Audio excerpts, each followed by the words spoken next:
If you're watching this, I can only assume that you know exactly what's about to happen, or you have some inkling of what will take place over the course of the next several minutes. But in the event that you aren't, first and foremost, thank you for coming. My name's Craig. You may be aware of some of the monikers, but tonight you will meet someone that you may not be overly familiar with. Goes by the name of Jaded Kiss. Maybe even Jaded Pinkett Smith. Either one works. But just a quick forewarning. If you came in here looking for Hallmark cards, hugs, and tummy tickles, this ain't the vid for you. So feel free to exit. I won't be offended. I'd much rather you know exactly what you're getting into. And if you don't want to hear a full-on diatribe about how I feel regarding our Los Angeles Chargers, I completely understand. So I'll give you a couple seconds to go ahead and find another nice fluffy video to watch.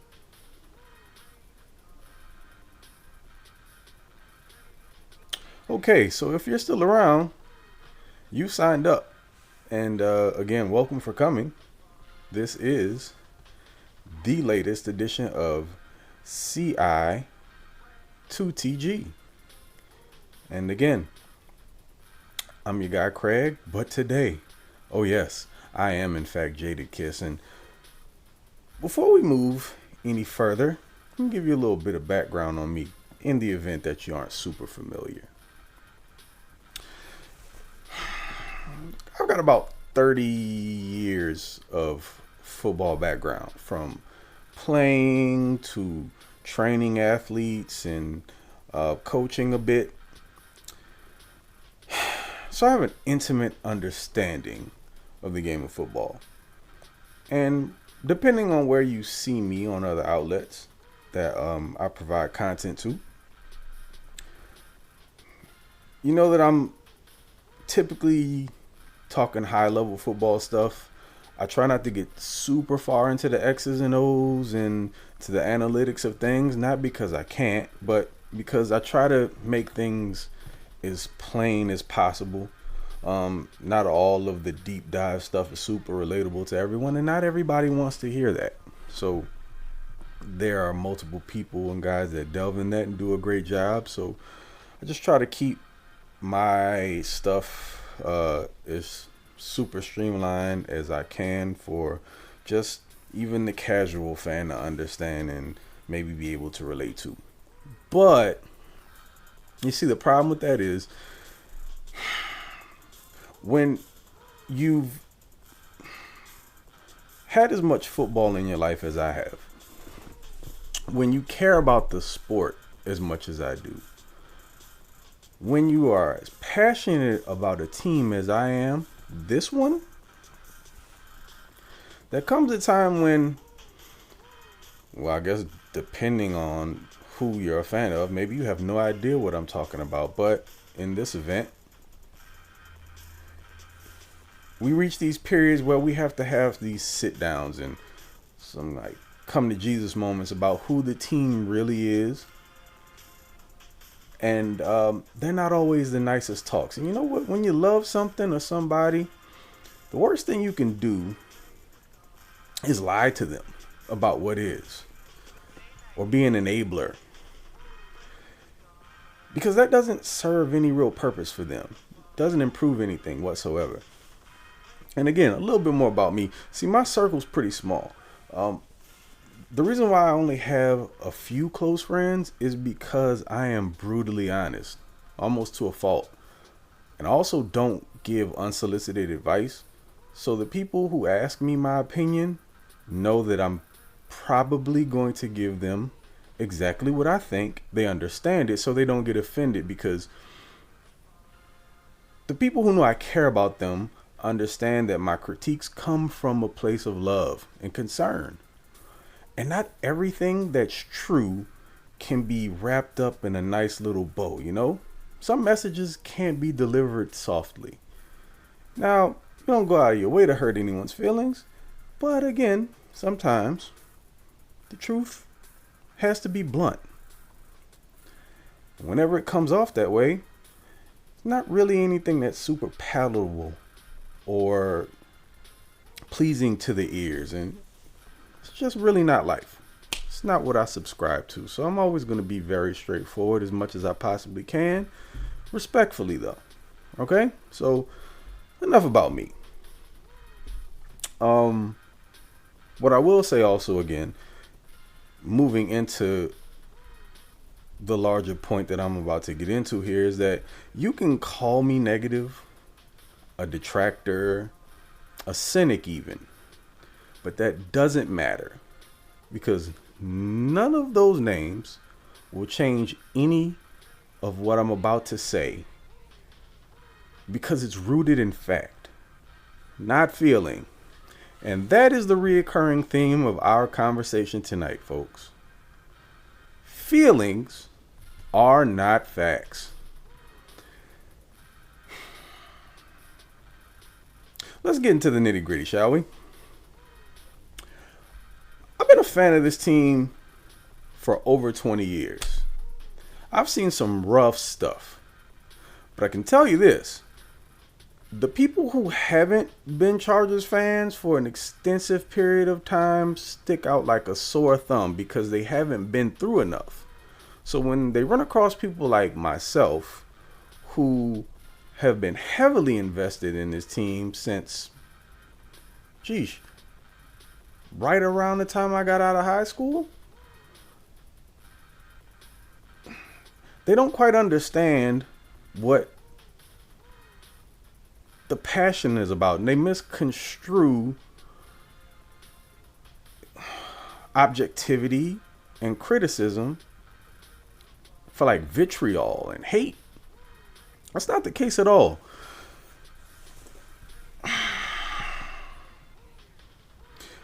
Again, so as to not have this be long and drawn out, let me get to my points here. A bunch of things I want to touch on. I try to keep it as concise as possible because, see, if you leave it up to me, I'll just go on this hour and a half long rant sitting here by myself, and we'll talk in circles about things. I'll ask myself questions, give myself answers, and it's therapeutic for me, but y'all might think I'm nuts. So I digress. Let's get into the nitty gritty here.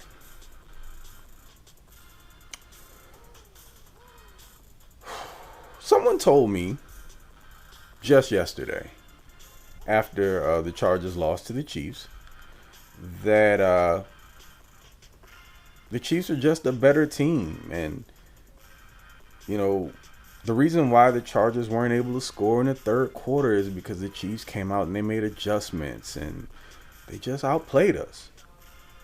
You know, it took me a second before I got a response out because I had to think about this. And I was like, this person actually realized what it is they're saying? Because they do realize that they're crapping on the Chargers. This is a Chargers fan, by the way. They're crapping on the Chargers without actually realizing they're doing it. Because what that insinuates is that the Chiefs can make adjustments, but the Chargers can't then counter those adjustments with those of their own. Strange.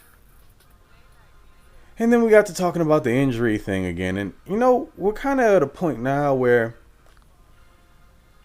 you could get away with that for a few weeks. And again, for y'all, just know I am fully aware that this is the most injured team in the NFL. I get it. I don't make light of it. But guess what? By comparison, the Kansas City Chiefs, who the Chargers lost to by 3, were down there by the time they got into the second half. Their top 3 wide receivers. So Patrick Mahomes was out there tossing the ball to Travis Kelce and a band of whoever's. Because Sky Moore, who was someone that I was a huge fan of in the draft process, hadn't really come on uh, so far to this point in the season. But the Chargers like making people famous, so he had a good game against us. The only viable receiving threat was Travis Kelce. And yet, we found Travis in instances where he was in single coverage and Derwin wasn't always on him. But at the end of the game, on the touchdown that he scored where Derwin was defending him, he was in single coverage. And you know what can happen in single coverage, even with an elite defender on Travis Kelce? A good play caller can scheme their great player open. And that's exactly what happened. A natural pick or rub was created, slowing Derwin down, giving Travis Kelce space, and the rest is history. What escapes me is how it is that the one guy can definitely beat you, and the only guy that is a no doubt threat was not given the type of attention necessary to ensure that he wouldn't beat you. If Sky Moore beat you, fine. If one of the other names of Chiefs receivers who I can't remember nor care to beat you, cool. But the one person you couldn't allow to beat you is Travis Kelce. And then I hear and see all of the comments. Well, it's Travis Kelce. He's the best tight end in the game. How can you expect to beat him? Well, I don't know. Simple things like bracket coverage, doubling a guy. You see, you commit more resources to those players to ensure that if they beat you, it's not going to be with that dude. You're going to make it a little bit more difficult. What you won't do is give them option number one, the option. Forget option one. He was the option in that scenario. You know why? Because you've seen it time and time again. The same dude has beaten you almost the same way, game after game. And yet no lessons were learned. Interesting. But again, that's another topic I could go on and on and on about. But aren't y'all tired? Aren't you tired of the same old story? The Chargers almost got it done. What's the saying?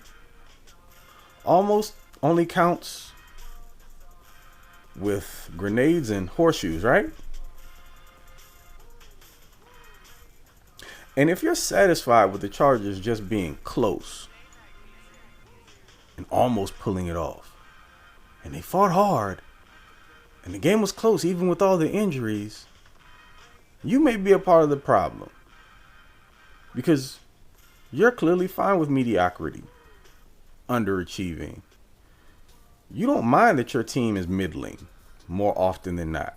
You love those mid first round draft picks. Apparently you look forward to them. You don't mind that a team can rest on its laurels when it had a winning record, and instead of doing things to strengthen or attempt to strengthen their weaknesses, I mean really attempt. I don't mean the stories that come out that y'all hear that they put out there so you can feel like they're doing something. I mean really make wholehearted attempts to strengthen their roster in places where they're weak. Clearly weak, by the way, because see, all the reactionary stuff, it's gotten to a point where you should be a little concerned. You see, if your kid falls and scrapes his knee, you don't wait until the cut gets infected to try to treat it. You attempt to be proactive about it. You want to disinfect that thing and get it bandaged up, and you want to do what's necessary to ensure that it doesn't. You see what I'm getting at. See the analogies and everything. I don't have to talk to y'all because you guys are adults. You understand how this works, right? So without me having to try to like baby this down to where you understand it, I know you get exactly. You're picking up exactly what I'm putting down. Okay, I'll give you folks credit, right? I mean, you stuck around to this point, so Hopefully, you see where I'm coming from. But at some point, you have to demand more.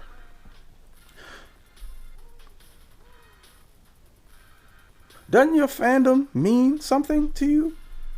Is there a value of it? Or on it? Why don't you demand more from this team? Why is it okay to just be talented and yet underachieve? Are you cool with that in life?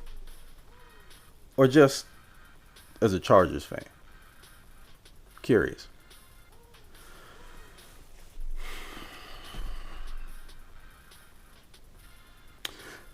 Maybe some of y'all see it now. What I've been alluding to for the past few weeks. Because do know that the same problems that existed or exist right now at 5-5 were the ones that were there at 5-3. You just didn't care as much because team was 2 games above 500. And you felt like all they have to do is get healthy. You saw that light at the end of the tunnel. Well, guess what?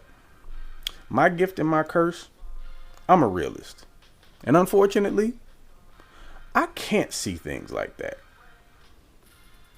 When there's a problem and something is clearly an issue or there's the potential for it to grow into one, I analyze it. And I do my best to try to fix it. And also that's kind of what I do professionally, by the way. Have to work to ensure that certain things run efficiently internally inside of a business. And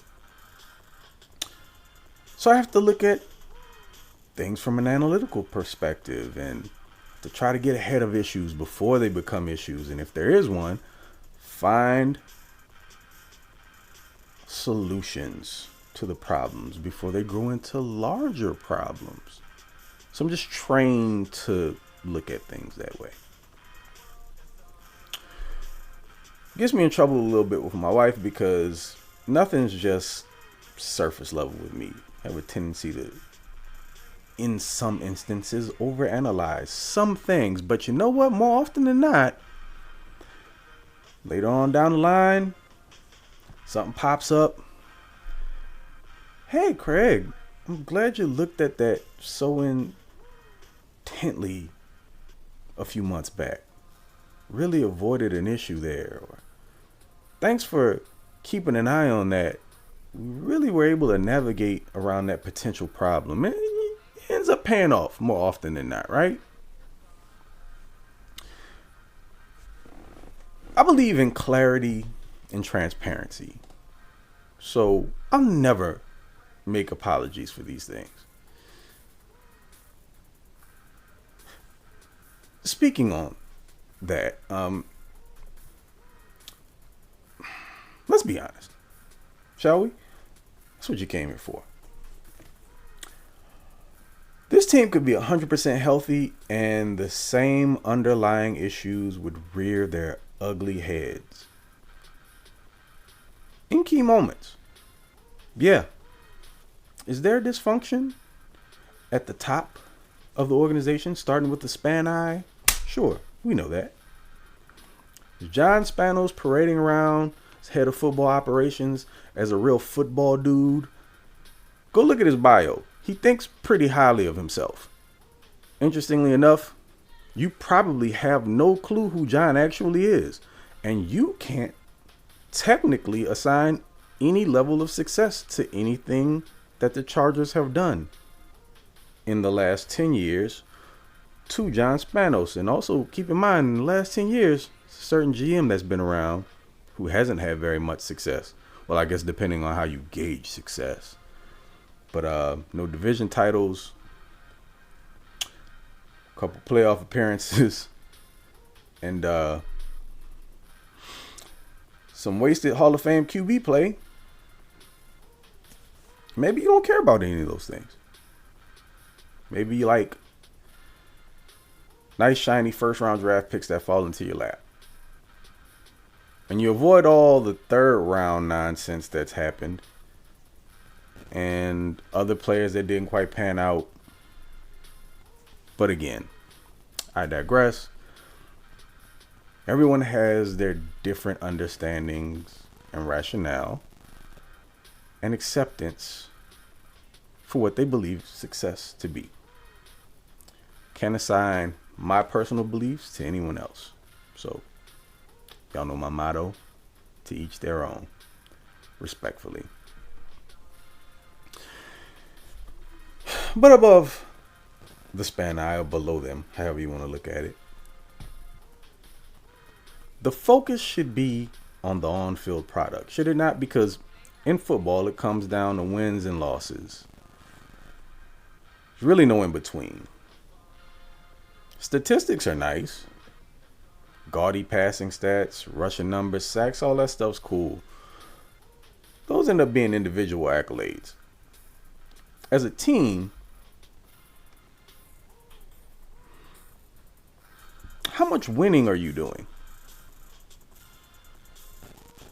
What type of games do you win?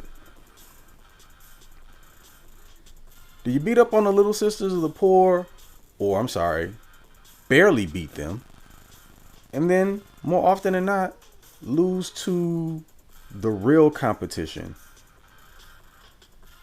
in the league? The guys that are really, really, really in the upper echelon of the National Football League.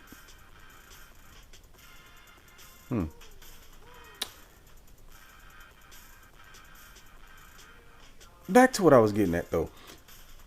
There's a fundamental issue on this team with situational play calling on the offensive and defensive sides of the ball. I'm speaking just to this year because Ryan Ficken's doing an awesome job with special teams. And if anything, he might actually be the best coach on the roster right now. In the organization, on the staff. And that's not hyperbole.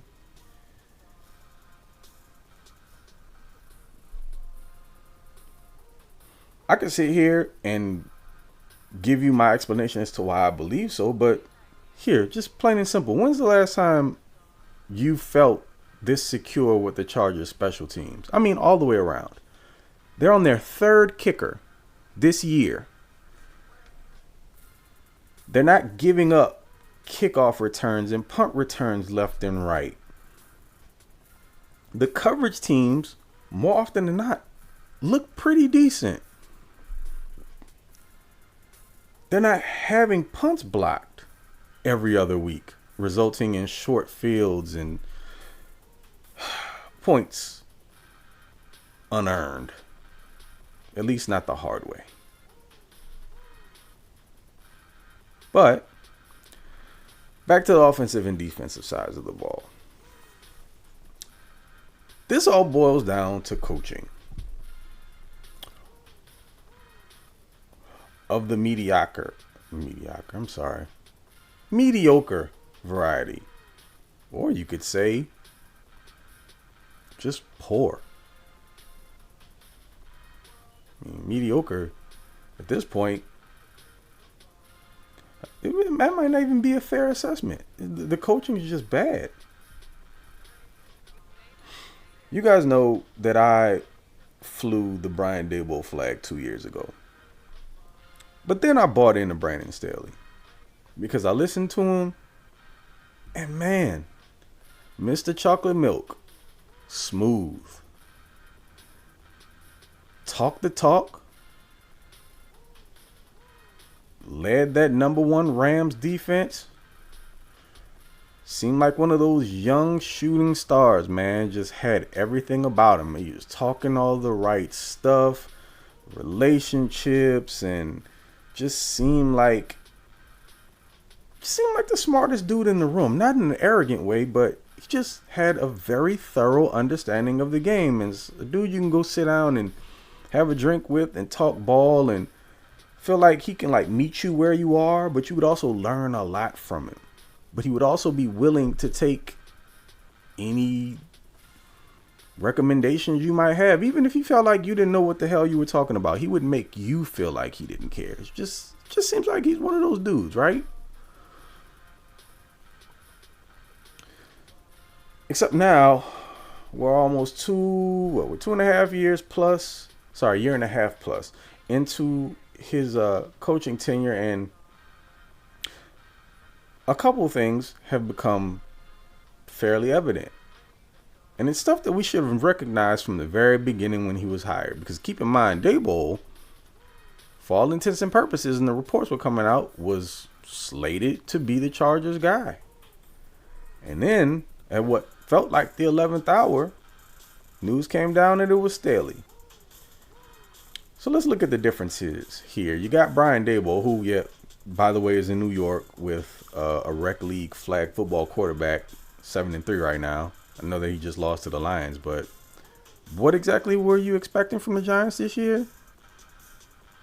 Nothing, right? Cool. Worked under Nick Saban, Bill Belichick, so two of the greatest coaches of all time in their respective leagues. Went through some bumps and bruises, grew, helped to develop Josh Allen into a top tier NFL quarterback, because Allen looked horrible coming out of the gate, right? Now, arguably the number 2 or 3 guy in the league.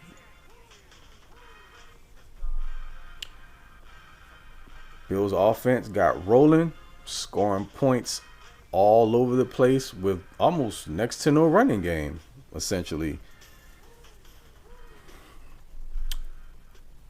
But with his background, his history, clear coaching prowess, he was right there in line to take over with the Chargers. And so, like, some great things were on the horizon for Herbert, because you remember Anthony Lynn was not apparently a huge fan of Justin Herbert year one. Remember, he's a backup for a reason. Uber conservative dude, and you were looking for the opposite. Anthony Lynn, to his credit, as far as I'm concerned, being a run-first coach, because that's right after my own heart. I'm an old school football dude. I love the idea of just grinding the team into submission, using the run to set up the pass. He wasn't overly offensive minded. He definitely was a leader of men. He talked the tough talk. Sometimes he talked the dumb talk. We're not getting into that Pearl Harbor comment. That was yeesh. But you get what I'm saying. He was a man's man. Somebody who felt like dudes would follow and they would respect. And for all intents and purposes, he did garner the respect of his players.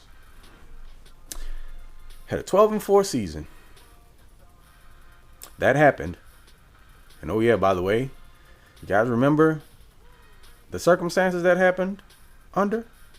Where their defense at the second level was completely depleted of linebackers, and so there were DBs at the second level.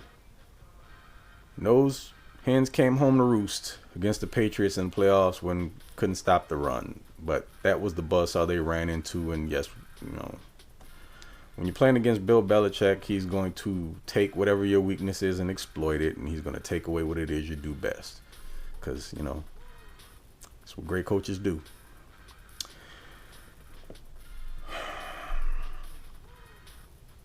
I've gone off the rails here a little bit. Let me reel myself back in.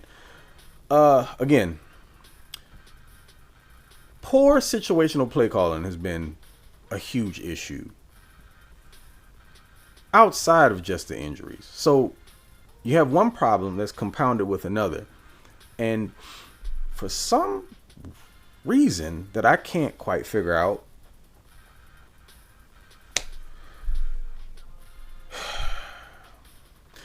a coach who's a former quarterback that is now defensive minded, who understands both sides of the ball, is allowing an offensive coordinator who had no real success in his past, who, by the way, was never an OC for the Saints. He was Drew Brees' QB coach. under Sean Payton. So he watched all that flashy stuff take place. Decided he was going to run off to Detroit and be an OC there. And you can go look up the history and the players that were available to him at the time. We know who his quarterback was. Go look at the wide receiving unit. Go look at some of the options that were there at the time Joe Lombardi was OC. Since a lot of folks out there seem to want to run to his defense, but I'm not gonna criticize you for it. It's what you want to do, be my guest. But Staley seems to just go along with whatever Joe wants. Doesn't appear that there's a whole lot of vetoing going on. But I can tell you what doesn't exist that used to. That whole 4th and Staley thing, that was either a farce last year and being done completely out of necessity because of the defense, or he has officially been neutered this year by, that's right, the Spani. Or Telesco, even though, I'm not all that convinced Tom barks out a bunch of commands or is even super suggestive. He just almost seems like a passive dude. No offense to him, but just get that vibe from him.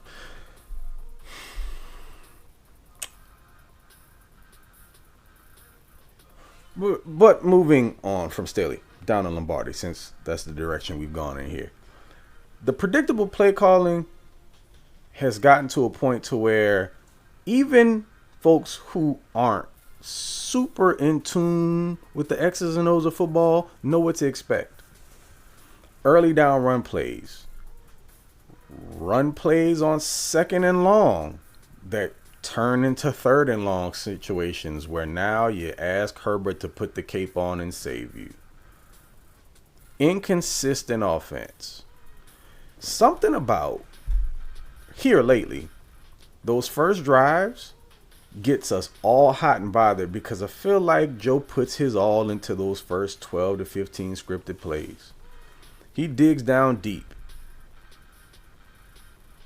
He pulls up all his football knowledge and he literally shoots his load in the first side of his play sheet. And then from that point on, or first column, there's a lot going on in the front and backs of those sheets. There's probably just one opening drive column and he lets it go. And it might run through the first quarter in its entirety. But man, by the time the second quarter's over and we're running into the third,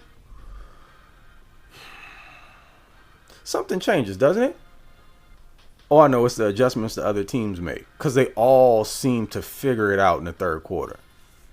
Strangely enough, whenever the Chargers go completely doofy in the third quarter and find themselves behind and having to catch up, they almost always make it a game later because they become more aggressive and more creative in their play calling again. It's amazing. It's like they can get a lead, they coast, they allow themselves to fall behind, and then suddenly now there's a sense of urgency. So let's start playing ball again.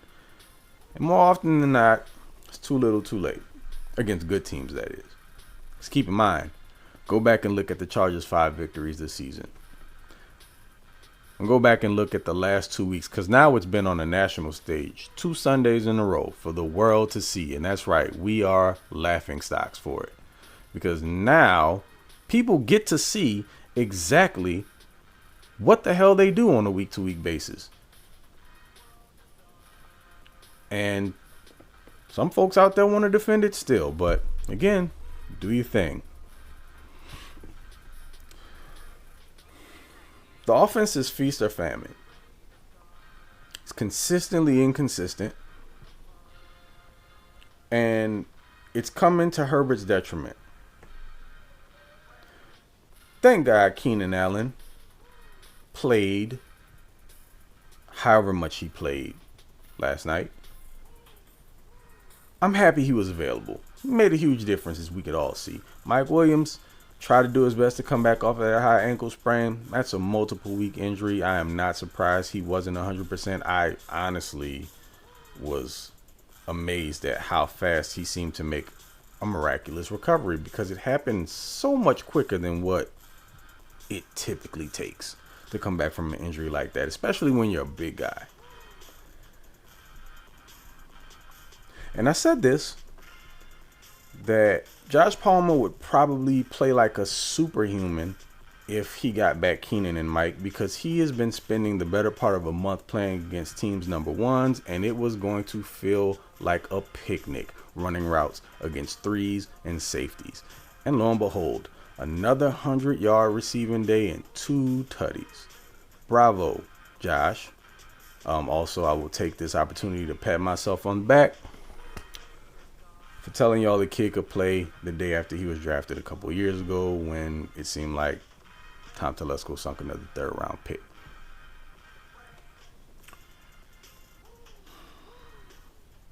I just gave you props, Tom. It's been a while since you got a 3rd rounder right. The last time it was a wide receiver also. And that dude just happened to fall into your lap too, because he ran his 40 on a bum knee. Since he was a 4.7 dude per his pro day time, he got passed up on by everyone for 2 rounds. But again, context doesn't matter. You have to look like you were a genius for drafting him. I know. That's the narrative that has to be pushed. Who am I to debunk that crap?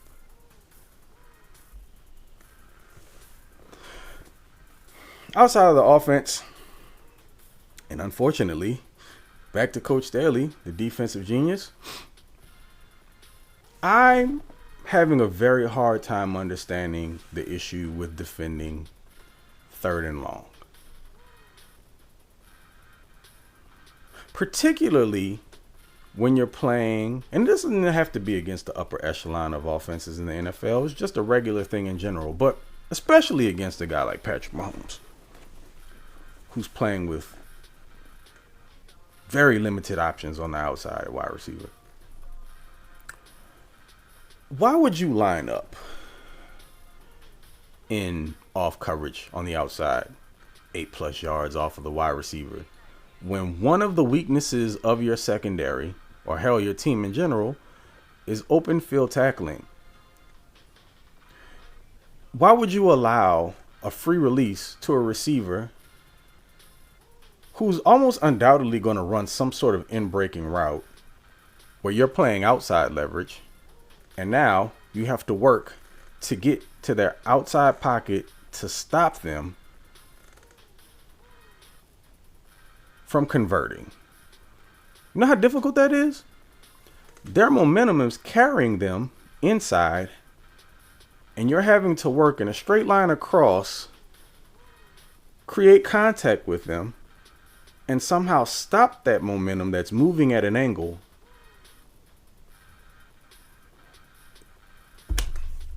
Again, y'all are smart enough to understand this stuff. I'm not about to talk to you guys like you're 3.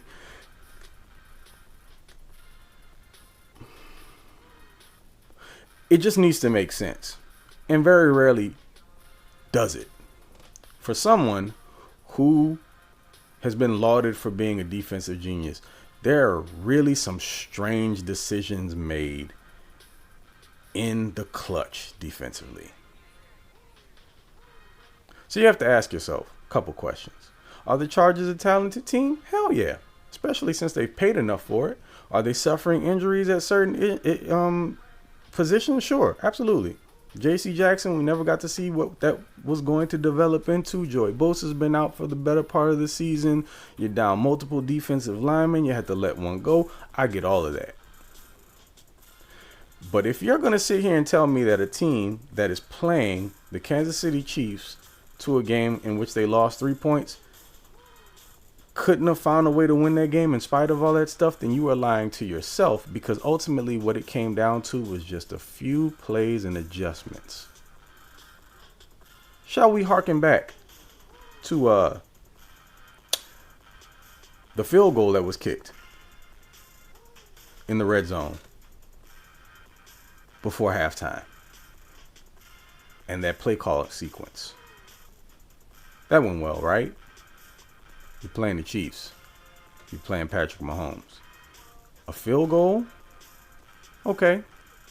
If you're going to kick a field goal in that situation, you know what you better do? Since you had the ball to start the third quarter, you better score points there too. At the very least, you better get another field goal. But preferably, of course, you should be trying to come away with 7. I'm not saying that the Chargers didn't make an attempt, but boy, oh boy, play calling reared its ugly head again, and what did they walk away with? That's right, not a single point. So in 2 key scoring situations, or 1 definite scoring situation, another opportunity to drive for points, they came away with 3. What was that final score again? Oh, yeah. So to all those people out there that are complaining about injuries, it's weird how the teams that are coached well and have actual schemes seem to somehow figure this stuff out. Have you guys looked at the New England Patriots lately?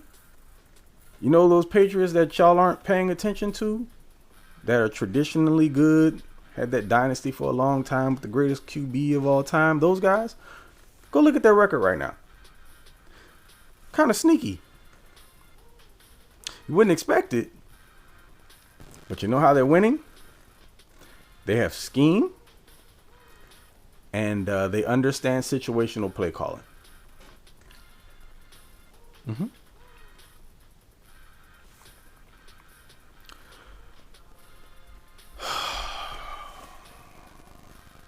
I've been rambling for a little bit, so let me try to stay on course once again. Let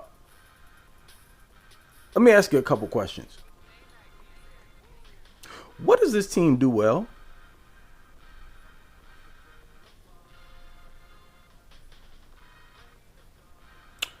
What does Brandon Staley do well outside of talking ball?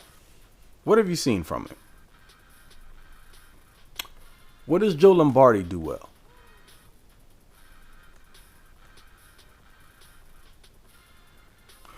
What is this team's identity?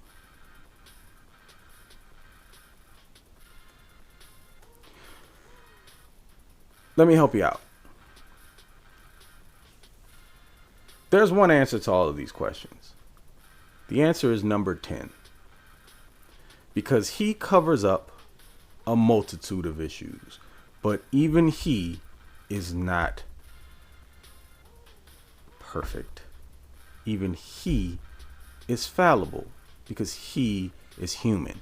Even though he does some really amazing, seemingly superhuman things, when he doesn't come through and make it all right, he gets critiqued for it. If you watch as much football as I do, probably an addiction, what you'll find is that Justin Herbert makes a lot of these play calls look right when they aren't. You might think the offensive line is playing very well because of those sack numbers prior to the Chiefs game, but what you will find if you go back and look is Justin Herbert does a very good job manipulating the pocket. He's gotten much better in that aspect over the last 2 years. Some of the time that you think he has comes from what he creates by movement. Avoiding sacks.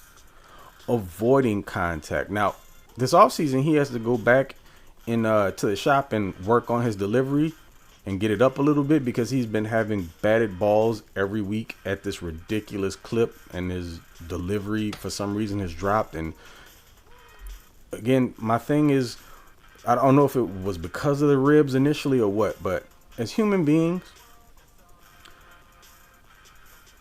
sometimes we have a tendency to revert back to the things that we're comfortable with and what we know.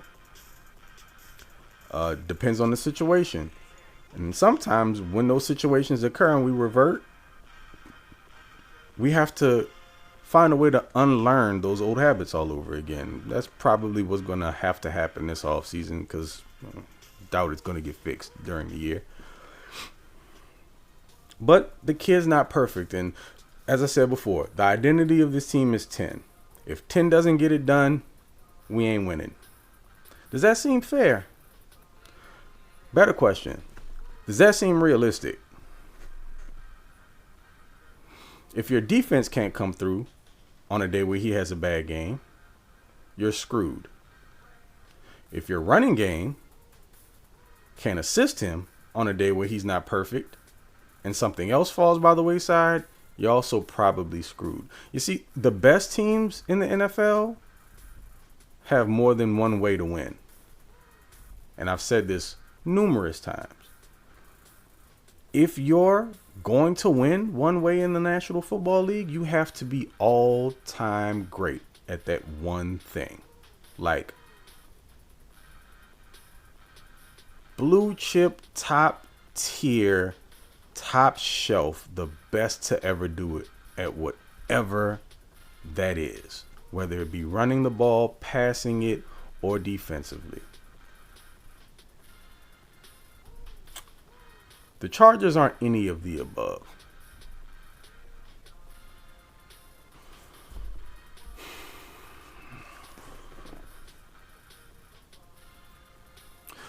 I'm going to end this off because I've been going on long enough.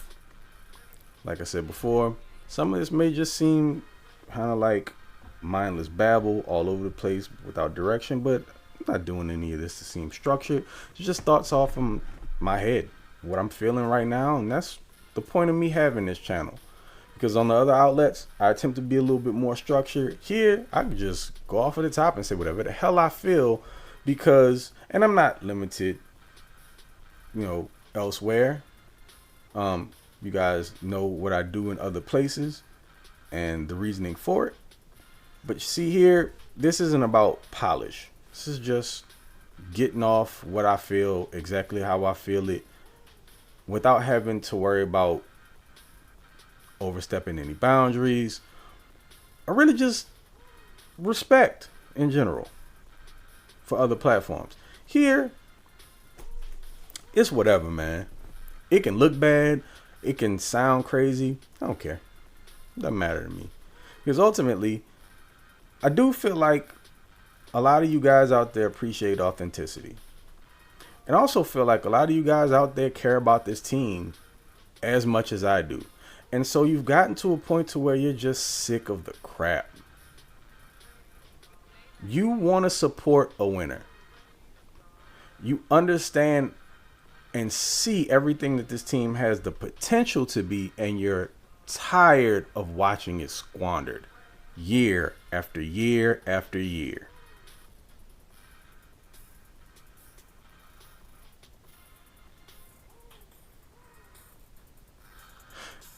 We're at a point now where a top 5 QB in the NFL, because that's what Herbert is, whether some want to admit it or not. Hey, Emmanuel Acho, you're an idiot. Idiot. I understand you do what you do for clicks. Gotta do what you gotta do for TV, man. I get it. That's your gig. That's your shtick. You want to be a heel? Do your thing. But it doesn't matter how many of these fools out here have disparaging comments about Justin Herbert. We can all see the talent. We've all seen him do it in the clutch. We've all seen him carry this team as much as he can under the circumstances. We all see what he's been given and the situations that he's regularly put into and what the expectations of him are every week. This team is in danger of squandering that level of talent on a rookie deal. It's this close to happening. You do know they could extend him after this year, right? But once again, after this year, a bunch of those contracts start looking a little weird, and you know what the Chargers cap situation is going into next year. And if you don't, go have a look. Ed McGuire is a magician. I'm sure they can make some stuff work, but what you see right now, I mean, a lot of it isn't available due to injury. But if you just look at the roster, there are going to be a bunch of names that aren't around next year. that you probably aren't really considering not being on the team anymore. When you start looking at the financial aspect of things, and then the reality of having to pay a superstar talent like what you have in number 10, oh yeah, stuff has to be shaken up a little bit. So let me close this out with telling you guys exactly what I feel. And again, these are just my thoughts and opinions. I'm over Brandon Staley. I can't shoot him any more bail. Would it be nice to have Sean Payton? Sure. But you know what that would require? The dude that's up there pretending to be a football aficionado that's over football ops, relinquishing some power, because Sean would come in there wielding a big stick, and guess what? He wouldn't have a whole lot of patience for John meddling in anything, because Sean Payton has forgotten more football than John Spanos will ever know.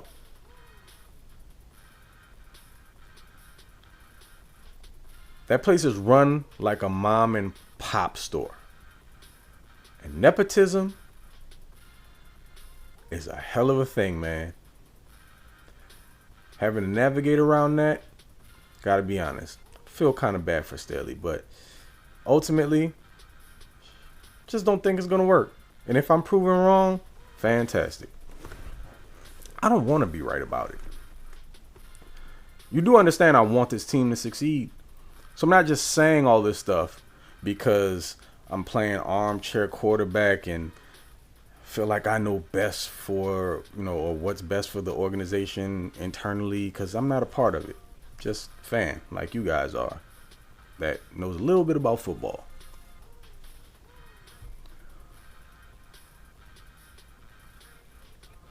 But man,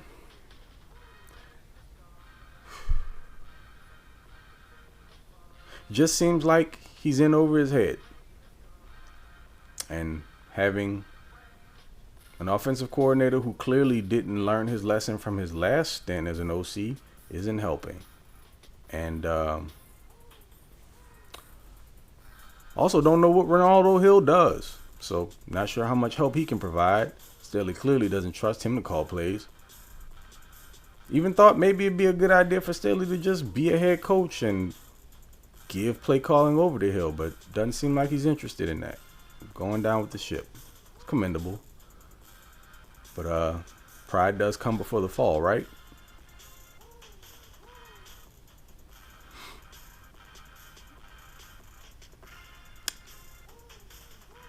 I say at the end of this year, it's time to overhaul the staff all over again. And if you're not going to do it, let the football people do football stuff. John, you stay out of it. I know that you want a GM that you can pull the strings on, so you won't be all that happy to get rid of Telesco, who's at the end of his contract anyway. So if this is in fact his last year, which it very well should be, because a decade of what we've seen is not worth giving an extension to a re-signing, even though I'm not sure what job you could be this mediocre at or below average and have job security in. So who knows? But I also, as a man, having someone lording over everything I do all the time, wouldn't want to have to deal with that type of stress and limitation. So hopefully Telesco goes off and finds something else to do or somewhere else to be. Definitely time. Strip it down. If you're not going to get rid of Staley, get rid of Telesco, get rid of Lombardi. Unless the Chargers go on some crazy run. And if they somehow do manage to get to the playoffs, buddy.